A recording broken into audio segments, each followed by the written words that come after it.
اللہ تبارک و تعالیٰ تو یا ظاہری طور پہ دے دیتے ہیں بہت کچھ، سب کچھ دے دیتے ہیں، ٹھیک ہے، اللہ کسی کا حق نہیں رکھتے. یہ جملہ آپ سونے کے پانی سے لکھیں، اللہ کسی کا حق نہیں رکھتے. اللہ کو پتہ ہے میرا بندہ کیا کر رہا ہے اور کیا چاہتا ہے. اندر سے ہرس ہوس سیلری میلری اس کو پھینک دے نکال کے. اندر یہ بات بٹھا لے اللہ تعالیٰ تیرے دین کی نوکری کرنی ہے، دھکے بھی کھانے پڑے تو نوکری تیرے دین کی کرنی ہے.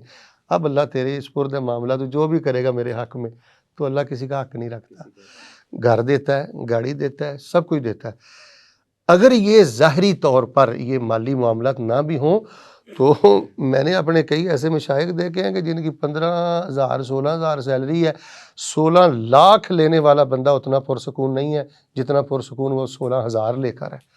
اللہ روحانی طور پر استغنا ایسا دے دیتا ہے، اور اللہ تبارک و تعالیٰ تربیت ایسی اپنے بندے کی کر دیتا ہے. وہ روحانی طور پہ اللہ اس بلندی پہ بندے کو مدارج پہ لے جاتا ہے کہ دنیا کی اہمیت ہی نہیں رہتی، مچھر کے پر کے برابر بھی نہیں رہتی. تو پھر میں یہ کہوں گا رک کر، یہ بڑا اہم سوال ہے، ہمارے بچے پریشان ہیں، یہ بد ذوقی کا نتیجہ ہے، دنیا کی ہیرس ہوس کا نتیجہ ہے. 20 سال سے میں دیکھ رہا ہوں جی کچھ لوگوں کو پیسہ پیسہ پیسہ پیسہ، آج بھی وہ پیسے کے معاملے میں پریشانی ہے. کہیں روایت میں نے پڑھی ہے، من فتح باب مسئلۃ فتح اللہ علیہ باب فقر.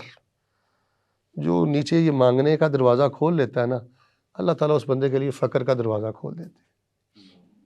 اس لیے اپنے اندر خودداری. ہم تو یہ نہیں اللہ کا طالب علم شکر ادا کر سکتے کہ اللہ نے دین کے لیے چن لیا ہے، حضرت نوح کی مسند پہ بٹھا دیا ہے، حضرت ابراہیم کی مسند پہ بٹھا دیا ہے.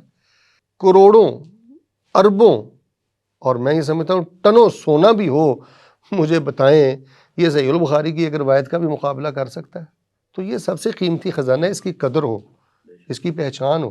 ایٹ دی اینڈ ہر بندے کا جو اگر دنیا دار بھی ہے تو اس کا آخری جو پوائنٹ آ جاتا ہے نا وہ سکون کی طلب ہی ہوتی ہے اس کی. بس سکون تبھی آئے گا طالب علم کو جب سچا تعلق ہوگا اور وہ اپنے دین پر مر مٹنے کے لیے تیار ہوگا. صحابہ ایک کھجور چوستے تھے وہ خوش تھے، ہماری فریجوں میں اور گھروں میں پورے پورے مہینے کے راشن پھرے ہوں، پھر بھی ہم خوش نہیں ہیں. تو ادھر زیادہ توجہ نہیں ہونی چاہیے ایک طالب علم کی.